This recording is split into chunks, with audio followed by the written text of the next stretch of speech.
ఈ కథ జాగ్రత్తగా వినండి. ఒక రైతు తను పెంచుకుంటున్న కోతికి కుందేలుకి ఒక పందెం పెడతాడు.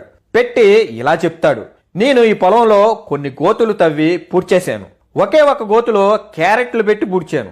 మీరిద్దరిలో ఎవరైతే ఆ క్యారెట్లు ఉన్న గోతిని కనిపెట్టి తవ్వి క్యారెట్లు తీసుకొస్తారో వారికి ఈ నెల మొత్తం మీకు నచ్చిన తిండి పెడతాను అని చెప్తాడు ఆ రైతు. కుందేలుకి నమ్మకం, నేను కనిపెట్టి తీసుకురాగలను అని. వెంటనే ఇద్దరు వెళ్తారు.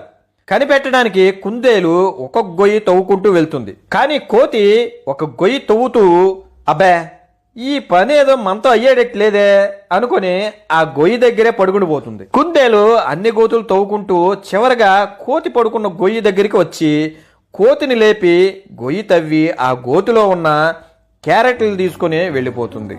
అది చూసిన కోతి, చి అదేదో నేను ముందే గొయ్యి తవ్వు ఉంటే ఈ క్యారెట్లు నాకే దొరికేయి, నేనే గెలిచేవాడిని అనుకుంటుంది. ఈ కథలో నీతి ఏంటంటే కష్టపడేవాడికి కొంచెం సమయం పట్టచ్చు, కానీ విజయం తథ్యం.